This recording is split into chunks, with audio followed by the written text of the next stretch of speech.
Sous le soleil impitoyable du Nouveau-Mexique, Calder Wyatt chevauchait à un rythme lent et régulier, la poussière se soulevant à chaque pas de sa jument Isabelle. Il suivait la piste d'une génisse égarée depuis une demi-journée, ses empreintes s'effaçant sur la terre craquelée.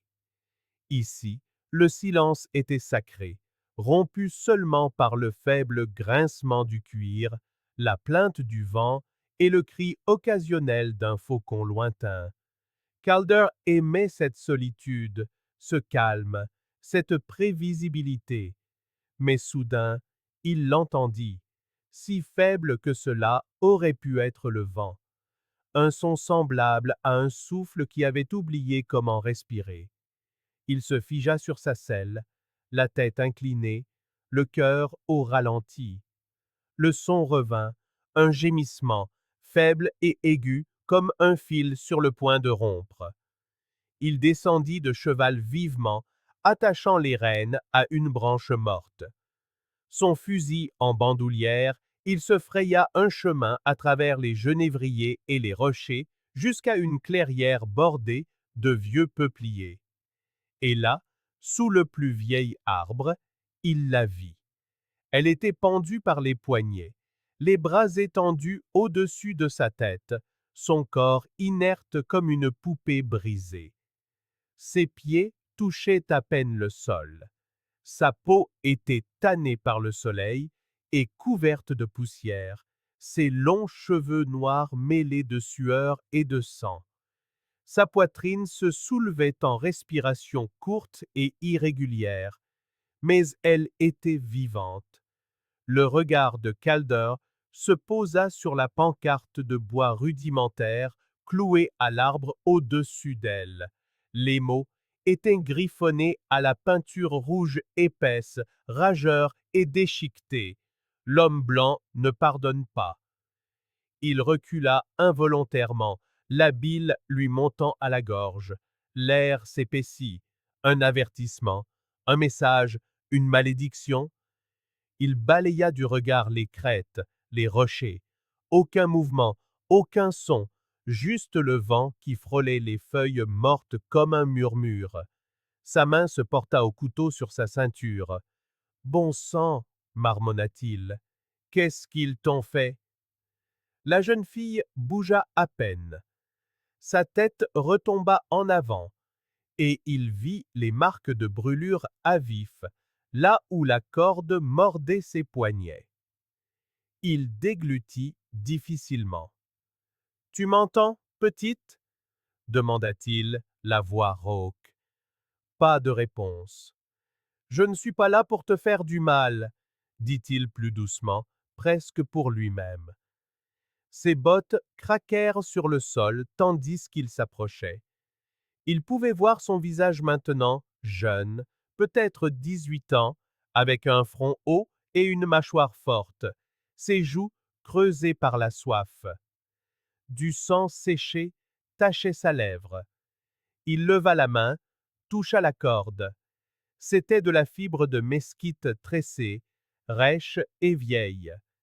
Celui qui avait fait ce nœud voulait qu'elle souffre, pas seulement qu'elle pende. Il sortit son couteau. Ses doigts tremblaient. Cette pancarte lui hurlait au visage. Il entendait l'écho de choses qu'il n'avait jamais dites, jamais faites, et pourtant, cela le rendait coupable. Cela le faisait hésiter. Mais elle gémit de nouveau, et ce son le brisa.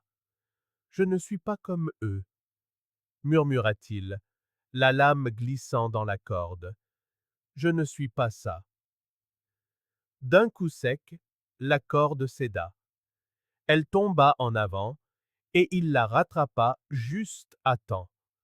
Son corps était chaud, brûlant même, et léger dans ses bras comme si elle n'avait plus d'os. Ses yeux s'entr'ouvrirent, sombres, effrayés, sans parvenir à faire le point. Calder la déposa doucement sur le sol, un genou dans la poussière. Il versa de l'eau de sa gourde sur un chiffon et tamponna ses lèvres gercées. Doucement, Maintenant, dit-il, tu es en sécurité, du moins pour le moment. Elle cligna des yeux une fois, puis une autre, toujours sans un mot, mais sa main s'agrippa faiblement à sa manche. Il regarda la pancarte une dernière fois, puis la jeune fille. Il retira son manteau et le drapa sur ses épaules. Tu as un nom? Demanda-t-il gentiment. Rien. J'imagine qu'on t'en trouvera un, murmura-t-il. Il se leva, la soulevant avec effort, la berçant comme quelque chose qui n'était pas encore brisé. Mais pour l'instant, tu viens avec moi. Et sur ces mots, Calder Wyatt retourna dans l'immensité sauvage, emportant une fille marquée pour la mort et un secret assez lourd pour pendre un homme. Le soleil déclinait lorsque Calder atteignit son ranch, un modeste avant-poste s'accrochant aux confins d'un désert trop têtu pour oublier la violence. Une unique éolienne grinçait au bord de la clôture, et la vieille grange s'affaissait comme si elle pleurait un deuil. La maison elle-même se composait d'une seule pièce et d'une mezzanine, le toit rapiécé de vieilles tôles, mais elle tenait bon, solide et honnête comme l'homme qui l'avait construite. Calder aida la jeune fille à descendre de selle et la porta à l'intérieur. Elle était fiévreuse, sa tête pressée contre sa poitrine, ses souffles légers comme des feuilles sèches glissant sur un sol de pierre. Il la déposa sur le lit de camp et la débarrassa du manteau, prenant soin de ne pas l'effrayer. Ses yeux s'entr'ouvrirent un instant, sombres, grands et lointains, mais il l'observait. La lanterne projetait des ombres vacillantes sur les murs, tandis qu'il versait de l'eau dans une bassine en métal et la posait près de ses pieds. Il prit un chiffon propre sur une étagère et s'agenouilla. Ses jambes étaient couvertes de bleu et des raflures, une cheville était enflée. Des brûlures de cordes marquaient ses poignets comme des fers rouges. « Je ne vais pas te faire de mal, » dit-il, plus pour briser le silence que pour attendre une réponse. Juste nettoyer un peu tout ça. Il trempa le chiffon dans l'eau tiède et l'essora. Puis, lentement, avec révérence, il prit son pied droit et le plaça dans la bassine. Elle tressaillit à peine. Il s'arrêta, attendit. Comme elle ne se retirait pas, il commença à laver la poussière et le sang de sa peau, ses gestes doux, précis, comme s'il touchait quelque chose de sacré. L'eau devint rouge et brune. Il travaillait en silence, évitant de croiser son regard trop longtemps, bien qu'il le sentît sur lui, comme une lame tirée à moitié, incertaine de frapper ou de tomber. Ses lèvres s'entr'ouvrirent une fois comme pour parler, mais aucun son ne sortit. « J'imagine que tu ne parles pas beaucoup, » marmonna-t-il sans méchanceté. « C'est pas grave, le silence vaut mieux que bien des choses, la plupart du temps. » Il termina le premier pied, puis l'autre. Elle le laissa faire. Quand il eut fini, il les enveloppa dans des bandes de tissu doux et posa délicatement ses pieds sur une couverture pliée. « Tu me rappelles une rivière près de laquelle je campais autrefois, » dit-il doucement, presque pour lui-même. Elle était à sec la majeure partie de l'année. On l'aurait crue morte. Mais après les pluies, elle coulait, rapide et profonde. Elle avait un nom, mais les gens du coin l'appelaient le serpent silencieux. Je ne sais pas pourquoi, juste silencieux. Il la regarda de nouveau, étudiant ses traits à la lueur de la lanterne. Des pommettes aussi saillantes que des lignes de crête, des lèvres gercées mais pleines, des cils sombres alourdis de sable. Elle était jeune, trop jeune pour une telle souffrance, mais il y avait quelque chose de vieux derrière ses yeux, quelque chose qui ne reculait pas devant la douleur, mais attendait seulement qu'elle passe. « Je t'appellerai Léna, dit-il doucement. Juste pour l'instant, tu as l'air d'une Léna, silencieuse, mais forte. » Elle cligna des yeux une fois, lentement. Pas de protestation, pas de signe de tête, juste un souffle. Calder se leva, les mains mouillées, et prit une couverture pour la couvrir. Il l'aborda jusqu'aux épaules, puis recula. « Si tu as faim, il y a des haricots. C'est pas grand-chose, mais c'est mieux que rien. » Toujours pas de réponse. Il attrapa son sac de couchage et le traîna vers la porte. Il dormirait près de la grange cette nuit pour lui laisser de l'espace. Il n'était pas juste qu'elle soit observée par un étranger, surtout un homme avec du sang dans son passé et des questions dans les yeux. Avant de sortir, il jeta un dernier regard en arrière. Elle avait légèrement bougé. Ses yeux étaient fermés, ses lèvres ne tremblaient plus. La bassine était toujours à côté du lit, teintée de la couleur de ce qu'on lui avait fait. Il la ramassa et la vida dehors, regardant l'eau s'infiltrer dans la terre assoiffée. À l'intérieur, elle rêvait de feu, de chevaux, de cordes fendant le ciel et de mains, rudes mais douces, qui lavaient la douleur sans rien demander en retour. Les jours suivants s'écoulèrent au rythme lent de la vie dans le désert, mais le silence à l'intérieur de la maison était différent maintenant, plus épais, chargé de quelque chose d'insaisissable. Léna, comme Calder continuait de l'appeler, mangeait quand il lui apportait de la nourriture, mais jamais beaucoup. Elle se déplaçait avec prudence, les yeux toujours aux aguets, la posture tendue comme un animal resté trop longtemps en cage. Elle ne parlait jamais, mais il la surprenait à l'observer quand elle pensait qu'il ne la voyait pas. La nuit, Calder lui laissait le lit de camp et s'installait dans la grange, son fusil à ses côtés. Il prétendait que c'était pour lui donner de l'espace, mais la vérité était plus complexe.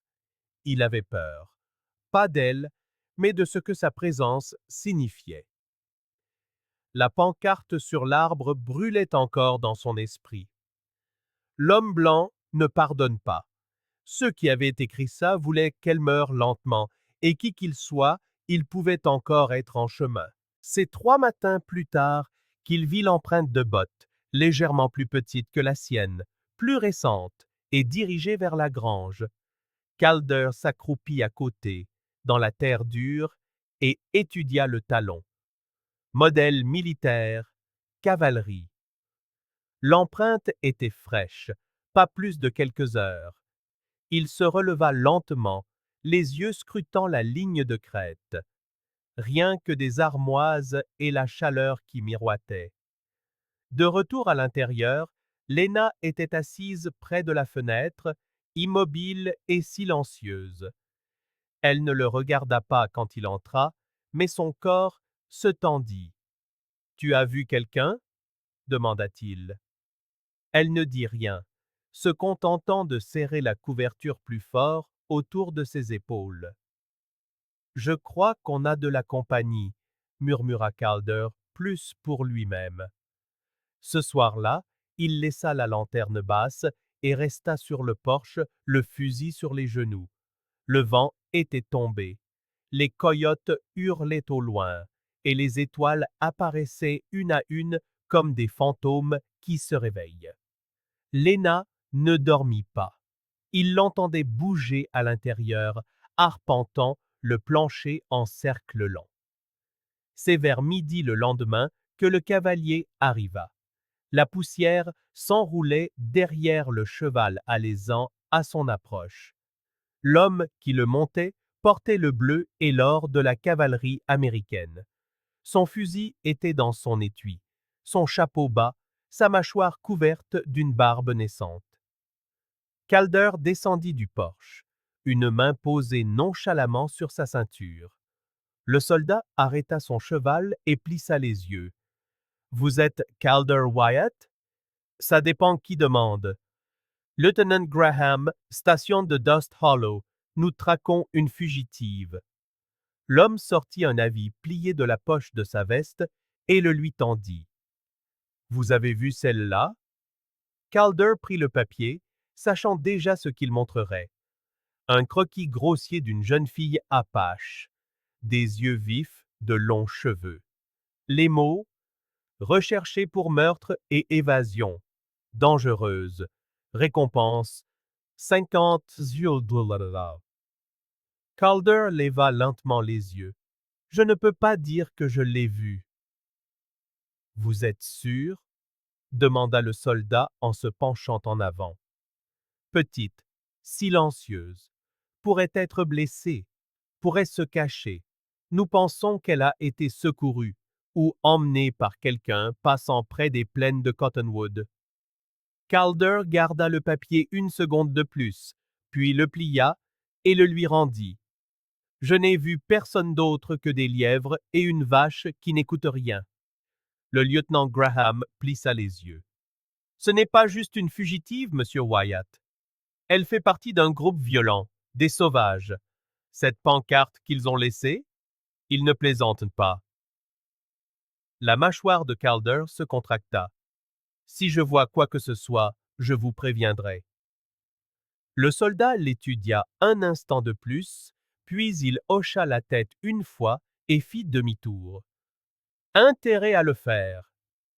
Calder le regarda s'éloigner jusqu'à ce que la poussière disparaisse. À l'intérieur, Lena se tenait juste derrière le rideau. Elle avait entendu chaque mot. Elle le fixait, immobile. Il entra, enleva son chapeau et l'accrocha à la porte. « Ils sont venus te chercher. Ils m'ont montré un papier. Ils ont dit que tu étais recherché. » Elle ne parla pas. Je leur ai dit que non. Ses yeux se rétrécirent, confus, méfiants. Je ne sais pas ce que tu as fait, Lena, et peut-être qu'un jour tu me le diras. Mais ici, un homme fait des choix. J'ai fait le mien. Il se tourna vers le poêle, faisant semblant de remuer les haricots qu'il avait déjà préparés. Derrière lui, elle bougea, à peine un frémissement, un petit souffle. Et à cet instant, la confiance fissura le silence un peu plus largement.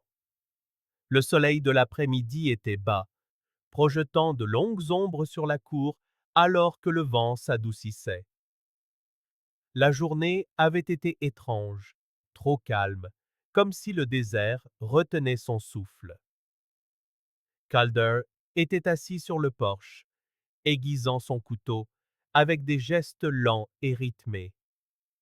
Chaque passage de l'acier sur la pierre résonnait faiblement dans la cour ouverte. Il se concentrait sur le mouvement plus que sur la lame, comme si la répétition pouvait empêcher ses pensées de dériver trop loin vers la femme qui dormait, ou ne dormait pas, à l'intérieur. Il s'arrêta, tendant l'oreille. Le léger crissement de pas sur le gravier parvint à ses oreilles. Pas un coyote, pas un cheval, quelque chose de plus léger, humain. Il leva les yeux. Lena était dehors. C'était la première fois qu'elle franchissait le seuil de sa propre initiative depuis qu'il l'avait ramenée. Ses pieds nus touchèrent la terre avec hésitation, comme si elle vérifiait qu'elle la soutiendrait encore. La couverture tissée qu'il avait laissée plier au bord de son lit pendait de ses épaules, traînant comme une seconde peau. Elle marchait lentement, ses pas inégaux mais assurés, vers le fond de la cour où la grange montait la garde. Calder posa le couteau, ne bougeant pas tout de suite. Il la regardait, ne voulant pas briser l'instant. Elle paraissait plus petite à la lumière, plus fragile, et pourtant, quelque chose dans sa façon de bouger avait changé. Elle ne fuyait pas, elle se réappropriait. Elle atteignit la parcelle de terre nue, près de la grange, un endroit où le vent avait balayé tous les débris. Là, elle s'agenouilla, prudemment, comme devant quelque chose de sacré, et laissa la couverture glisser jusqu'à ses coudes. Ses doigts se mirent à bouger avec détermination, tandis qu'elle ramassait un bâton et commençait à dessiner dans la poussière. Ce n'est qu'alors que Calder se leva. Il s'approcha lentement, ses bottes silencieuses sur la terre, lui laissant de l'espace. Il se tint à quelques pas derrière elle, observant sa main tracer des lignes dans le sol. Dans la terre, elle avait dessiné un oiseau, les ailes grandes ouvertes, en plein vol, mais des flammes l'encerclaient comme une couronne ardente. Les lignes étaient audacieuses et vives, gravées avec tension. L'oiseau semblait vivant et à l'agonie, ses ailes pointées vers le haut comme pour échapper au feu ou s'élever avec lui. Calder avait vu la guerre, vu des symboles gravés sur des fusils et brûlés dans la chair. Mais ceci, c'était quelque chose de plus ancien, un cri, une prière.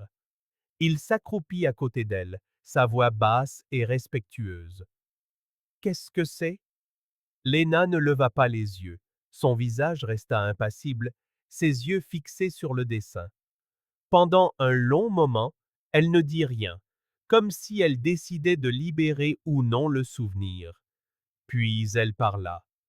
Oiseau en feu, dit-elle, d'une voix sèche et rauque, comme le lit des rivières au cœur de l'été.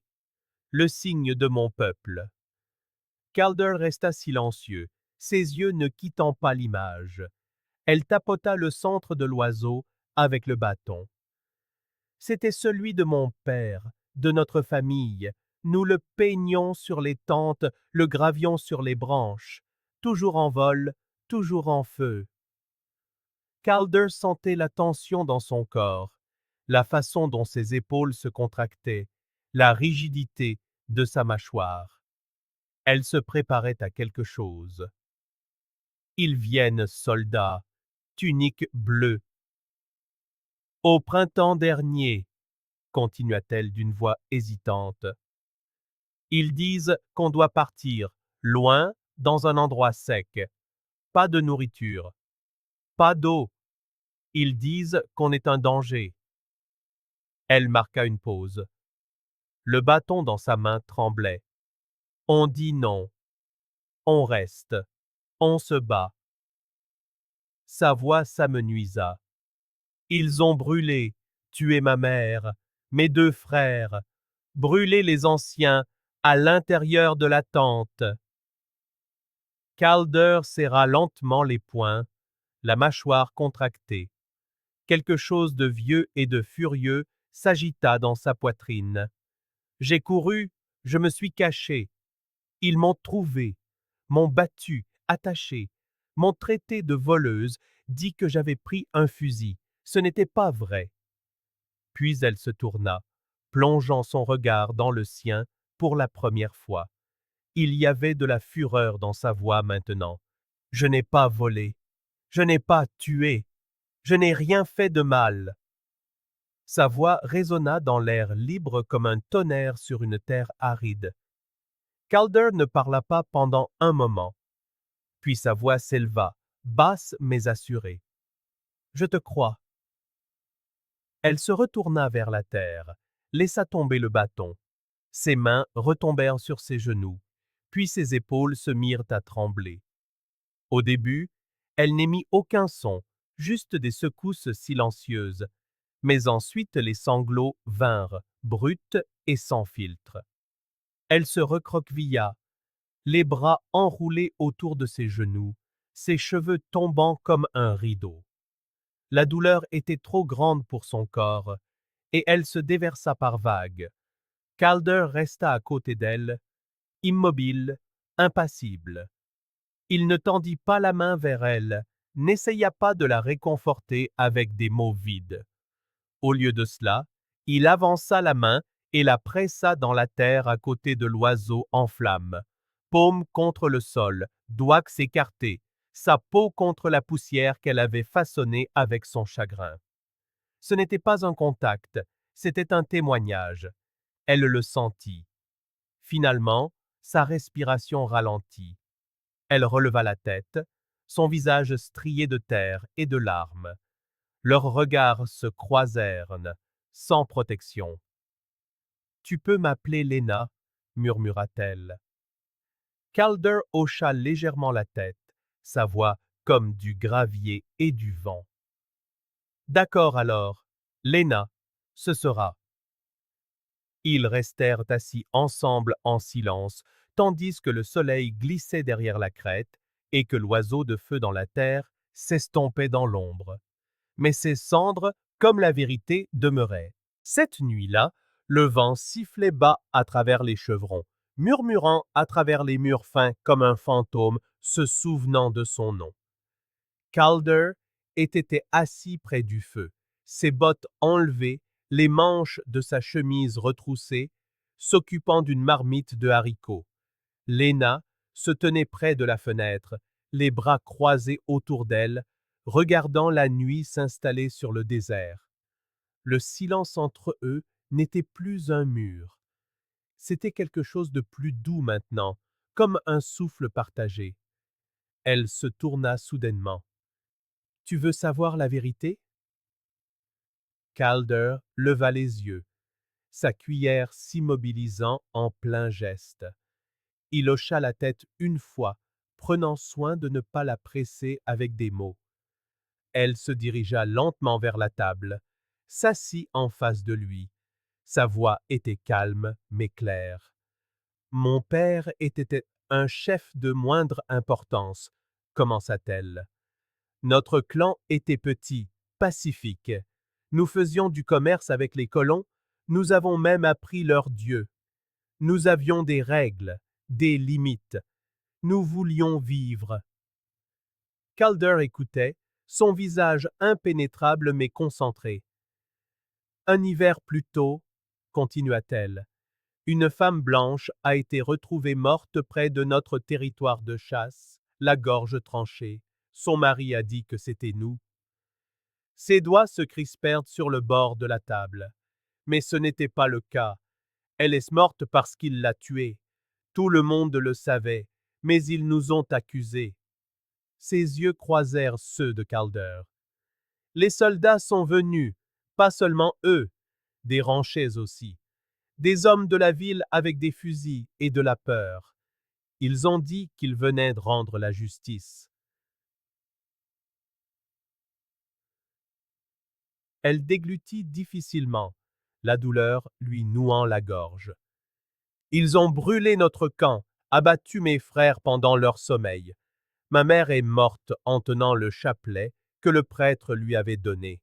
Ils ont laissé mon père pendu à notre poteau de conseil. Calder baissa les yeux. Ils m'ont trouvé dans un arbre creux. Je me cachais. J'avais un couteau, mais ils me l'ont pris. On dit que je préparais une vengeance, que j'étais dangereuse. Ils m'ont attaché, interrogé, battu. Puis ils m'ont emmené à cet arbre où tu m'as trouvé, m'ont pendu là comme un appât. Pour qui? Demanda Calder, sa voix un râle grave. Pour nous autres, pour tous ceux qui sont encore en vie et en colère. Elle le dévisagea, puis demanda doucement, pourquoi m'avez-vous détaché? Il la regarda longuement, le feu crépitant entre eux. Parce qu'une fois, dit-il, je... Elle fronça les sourcils. Ma famille, reprit Calder, la voix blanche. Au printemps dernier, des pillards ont attaqué notre ranch. Des Apaches, ont-ils dit. Peut-être que c'était vrai, peut-être pas. J'étais parti chasser. Quand je suis revenu, il ne restait que des cendres. Ma sœur avait 16 ans. Je l'ai entendue pleurer dans la grange, mais j'ai eu peur. Je ne suis pas entré. J'ai attendu les secours. Elle est morte avant que quiconque n'arrive. Le silence qui suivit était différent, pas vide, lourd. Vous m'avez sauvé parce que vous n'avez pas pu la sauver, murmura Léna. Il hocha la tête. Elle l'étudia. Si j'avais été blanche, auriez-vous quand même sorti votre couteau? Calder se leva lentement, contourna la table jusqu'à se trouver en face d'elle. Elle leva les yeux, scrutant son visage. Il se pencha, lui prit doucement le menton dans sa main. Ses doigts étaient calleux, mais son contact était prudent, mesuré. « Je n'aime pas la peau, » dit-il. « J'aime ce qui respire en dessous. » Ses yeux s'embuèrent, mais aucune larme ne coula. Elle attrapa sa main, pressa sa joue contre sa paume, puis, comme par instinct, ils se penchèrent l'un vers l'autre.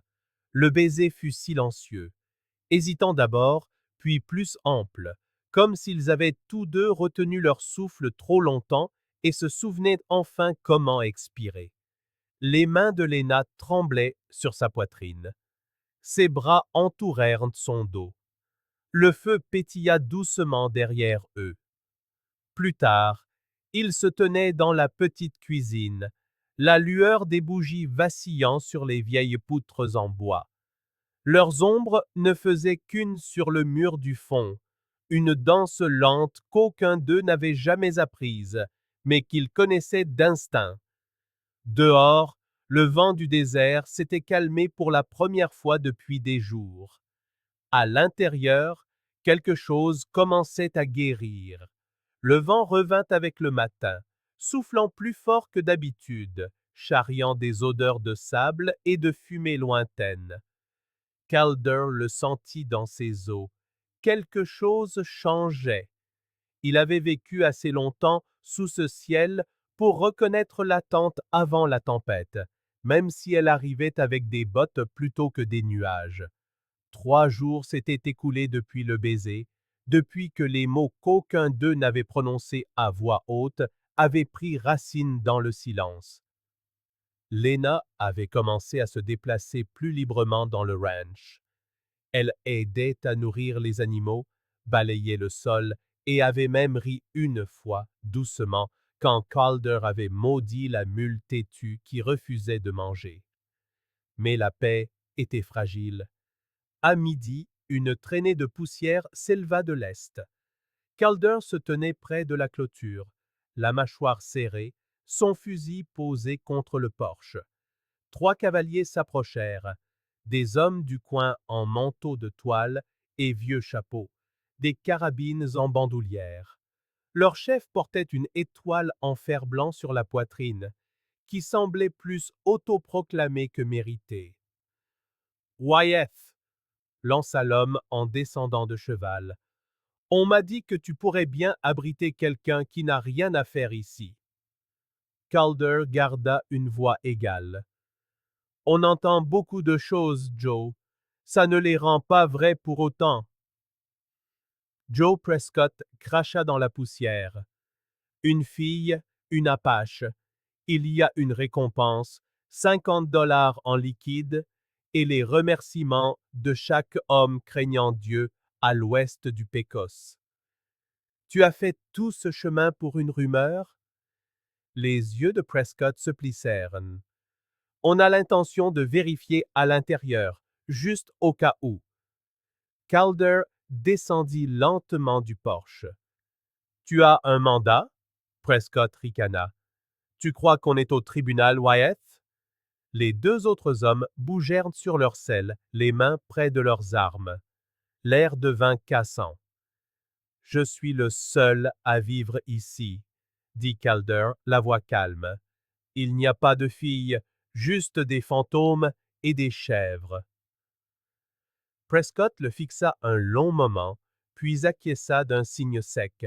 « Si tu mens, tu brûleras avec elle. » Ils repartirent sans fouiller la maison, mais le message était clair. Ils reviendraient avec plus d'hommes et moins de patience. Cette nuit-là, Calder était assis près du feu derrière la grange. Les étoiles étaient cachées par de lourds nuages.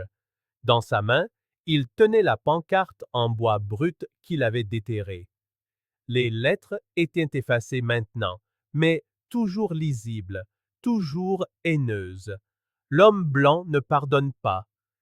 Il la fixa longuement, ses doigts frôlant les lettres. Puis il se leva et la porta jusqu'au foyer. Pas de cérémonie, pas de discours. Il la posa sur le petit bois et gratta une allumette. Les flammes s'élevèrent lentement, puis engloutirent les mots dans un tourbillon d'orange et d'or. Le bois craqua et se recroquevilla, comme si la haine elle-même refusait de mourir. Derrière lui, des bruits de pas. Léna. Elle portait un de ses vieux manteaux, trop grand pour elle. Les manches étaient roulées 2 fois. Elle s'approcha de lui, les yeux rivés sur le feu, sans un mot. Mais sa présence suffisait. Les flammes dansaient dans ses yeux, reflétant quelque chose qui ressemblait à du deuil et quelque chose qui ressemblait à de la liberté. J'aurais dû le brûler plus tôt, dit Calder à voix basse. Elle ne répondit pas, mais se rapprocha, assez près pour que son épaule touche la sienne. Elle serra le manteau plus fort autour d'elle. Ses doigts se nouèrent dans le tissu. Merci, dit-elle doucement. Des mots simples, mais qui se posèrent comme une chose sacrée. Il baissa les yeux vers elle. Son cœur était lourd et vivant à la fois. Le feu baissa, ne laissant que des braises ardentes. Au-dessus d'eux, le vent se calma jusqu'à devenir un murmure. Et pour la première fois depuis qu'il l'avait détaché de cet arbre, il ne restait plus aucune trace de ce qui avait été écrit contre elle. Seulement la chaleur, la fumée et le poids de ce qu'ils avaient choisi à la place. Le lendemain matin n'apporta aucun vent, juste le calme, épais et contre nature. Calder se leva tôt, empaqueta des biscuits secs, de la viande séchée et une gourde d'eau dans sa sacoche de sel. L'air autour du ranch semblait plus tendu, plus surveillé. Il avait vu de la fumée à l'horizon, trop constante pour être un feu de camp. La nouvelle s'était répandue. Leur temps était écoulé. Léna se tenait près de la clôture, les cheveux tressés, enveloppés dans le même manteau qu'elle portait près du feu. Son visage était calme, mais ses yeux contenaient des questions. Nous devons partir, dit Calder, en attachant la dernière sangle de son sac.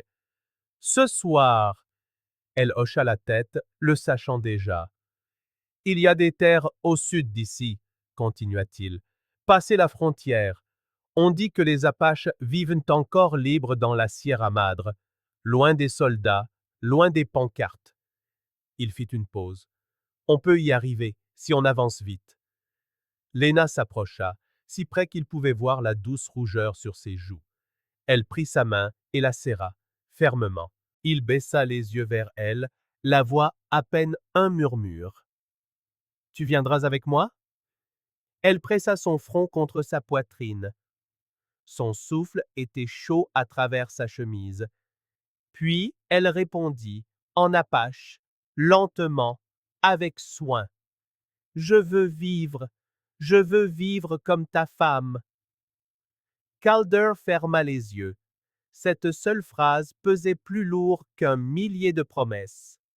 Il embrassa le sommet de sa tête, respira le parfum de ses cheveux comme si c'était la dernière chose qui le maintenait sur terre. Au coucher du soleil, ils étaient prêts. 2 chevaux scellés, le ranch laissé derrière eux. Pas de mots, pas de feu, pas d'adieu. Juste une porte silencieuse laissée battante et un foyer transformé en souvenir. Ils chevauchèrent à travers le désert à la faveur des étoiles, le clair de lune peignant les crêtes d'argent. Léna se penchait en avant sur son cheval, ses mouvements réguliers, assurés. Elle ne demandait pas ce qui les attendait, elle se contentait de suivre.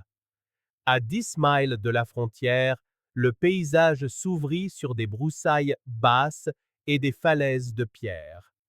Calder scrutait constamment l'horizon, chaque ombre une menace. Son estomac se noua, puis le coup de feu retentit. Une détonation résonna à travers la plaine. Calder sursauta sur sa selle, puis s'effondra sur le côté, glissant lourdement dans la poussière. Calder! Cria Lena, sautant de son cheval. Il se tenait le flanc, le sang imbibant déjà sa chemise. Continue, râla-t-il. Va-t'en.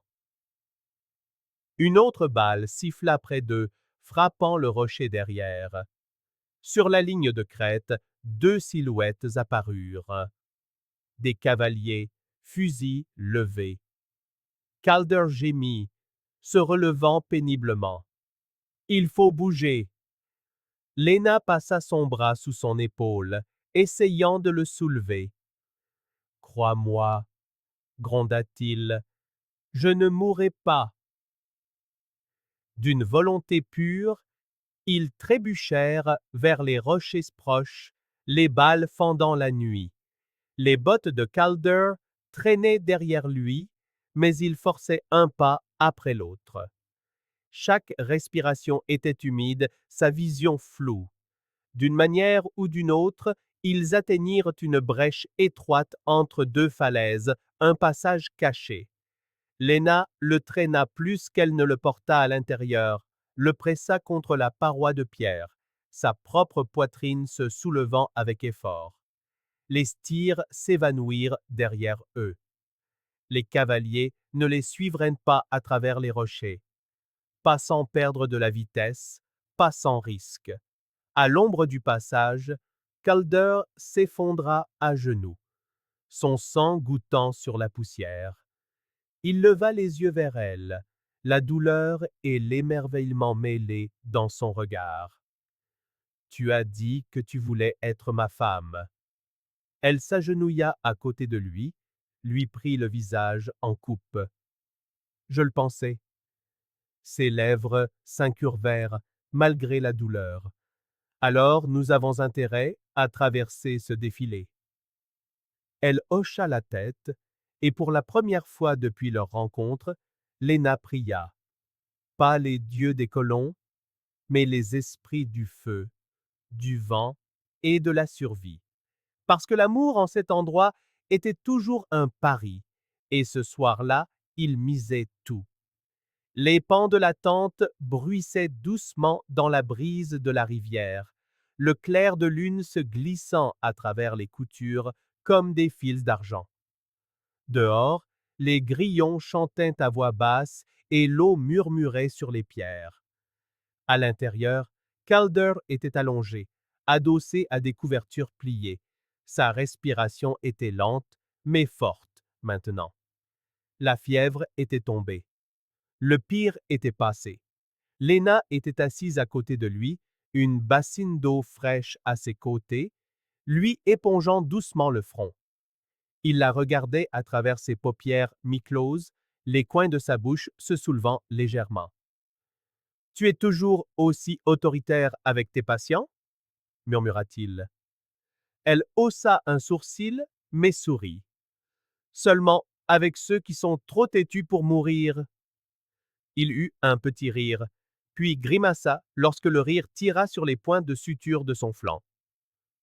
Elle le fit taire doucement, posant une paume sur sa poitrine pour le calmer. Le silence entre eux s'approfondit, non pas gênant, mais plein.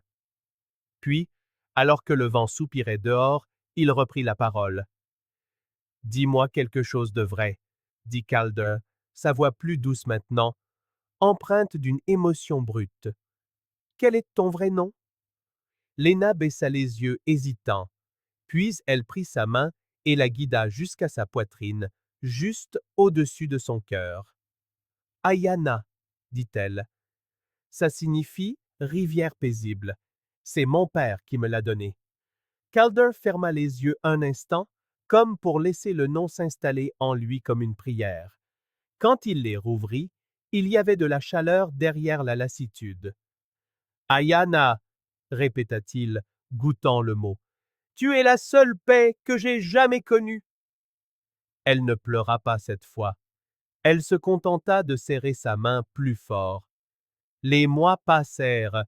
À la lisière sud du territoire, là où la frontière se fondait dans les bosquets de mesquites et où le vent sec portait des odeurs de sauge et de feu de bois, un petit pavillon se dressait près du coude de la rivière.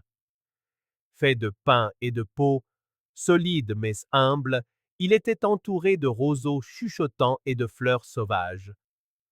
À l'ombre de son auvent, Ayana Salvatierra était assise en tailleur, cousant une minuscule chemise blanche. Son ventre s'était doucement arrondi, visible maintenant sous sa ceinture tissée.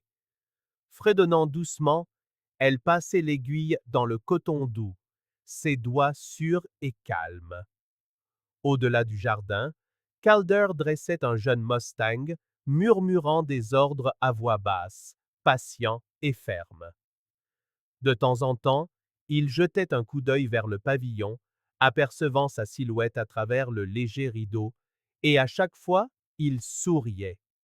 À l'intérieur, les murs ne portaient ni trophées ni portraits, juste des fagots d'herbe, 2 livres et une couverture d'enfant attendant d'être terminée. Ayana s'y déplaçait comme le souffle même de l'endroit, présente, ancrée, pleine d'une vie tranquille. Un soir, elle descendit vers la rivière, le même chemin qu'elle empruntait depuis des mois. Le courant était lent et certain. Elle entra pieds nus dans les eaux peu profondes, laissa l'eau fraîche caresser sa peau et posa ses 2 mains sur son ventre. Petit, murmura-t-elle, ton père, il n'a pas seulement pardonné, il a aimé, et il a tenu sa promesse, chacune d'entre elles. Derrière elle, des pas feutrés sur l'herbe. Calder vint se tenir à ses côtés, leurs doigts s'entrelaçant sans un mot. Ensemble, ils regardèrent la rivière dériver sous le crépuscule où les étoiles commençaient à clignoter. Personne ne s'attendait à ce que 2 âmes pourchassées trouvent quelque chose comme ça. Mais d'une manière ou d'une autre, dans un monde de cicatrices et de tempêtes, ils avaient créé un lopin de terre tranquille où l'amour avait pris racine. Pas le genre d'amour écrit dans les livres d'histoire, mais celui qui perdure. Et la rivière continuait de couler, paisible comme son nom, comme leur vie, comme un foyer enfin, véritablement trouvé. Si cette histoire a touché votre cœur, si elle vous a rappelé que même dans les déserts les plus arides, l'amour peut jaillir comme l'eau de la pierre, alors cet endroit est fait pour vous. Abonnez-vous à Histoire d'amour du Far West pour plus de récits d'amours interdits, de bravoures silencieuses et de passions qui défient le temps, le sang et les frontières. Des pistes poussiéreuses aux promesses chuchotées, chaque histoire est conçue pour rester avec vous bien après le dernier mot, là où les balles manquaient leur cible, mais pas les cœurs. Abonnez-vous maintenant et ne manquez plus jamais un battement de cœur du Far West.